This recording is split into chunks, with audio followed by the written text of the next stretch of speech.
ya France weligwa omupira gwa World Cup ngenda kujja sambadde empale Anteira bw'atyo bwe yasimatusa okujja ku mulimu nga tayambadde empale anti Argentina yamaze neewangula naye ng'ate ye King Saha byamubijjidde dda sayidi eno anti batandise omukomplainingako mbu anywa nnyo enjaga era nga kati awunya n'akamwa ate tanaaba so bamugambye agezeeko okufuna kiwingigamu gw'abagaya ate okubanga akamwa ke tekavaamu kivundu kisukkiridde musajja mulungi ayimba bulungi naye nga enjaga esusse ate ng'egenda kuba nga emwonoonera naye nga Briella muyina maaso awo ate ye Muna olutalo yalusitudde busituzi buto Shiba wa mukunja bw'atyo yayingidde studio byonna ngenda bambi kutuusaako naye nga kansooka okwebaza gweno omulungi ya subscribinga ku Wanda Boy UG timukwano wakola kyamaanyi nnyo ddala era nga nawe tulinayo kusubscribinga mukwano beera ng'osubscribingako na ku notification bell aye tubere nga bugire tuteekayo mukwano gwasooka ojjefuna naye nga seerabidde ababiva organic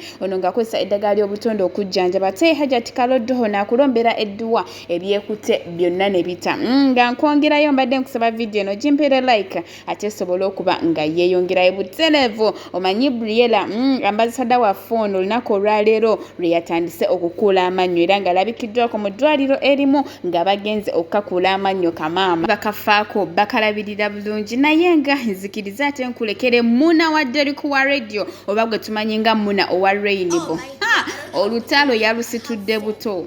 And the problem is I'm a media addict. Not even outfits can let me know that internet. If you didn't know, I'm a person who make 1,000 people following me, not only on TikTok, but to all my media platforms. I make 1,000 people following me every week. You know what it means? It means they don't consider what I put on because I always do my videos putting on the same outfit. So they don't consider what I put on, but they consider the videos that I do. My videos are good to watch. So if you're there and you're really feeling headache about what I put on, the only thing you can do, you can online for me some good outfits. I'll be happy to receive them. So my dear darling lady, I'm waiting for the deliveries. Thank you. I can send you my address if you don't mind.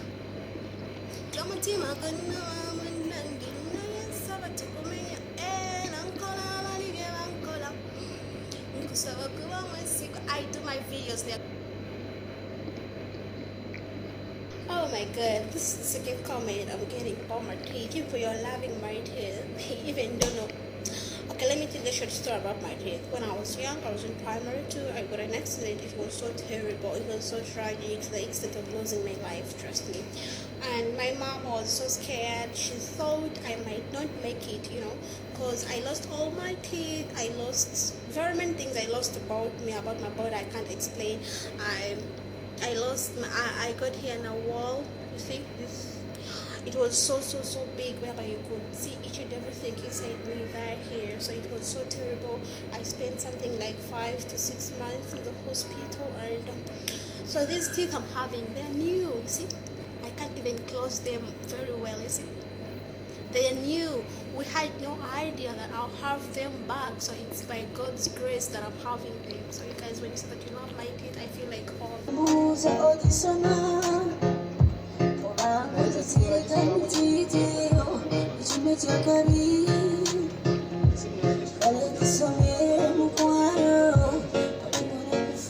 Producer, njagala kati gundi enavayo bulungi bidye. Nolimbo mwali mwamulusayo nadda. Nemache muliko. Agenda Shimba nemache muliko. Temuna serious basajja mu. Kasa tumulese. Era nolimbo lawa.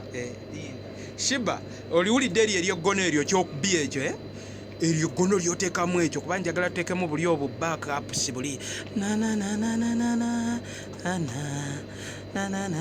sabula embaga ateekeyo oluba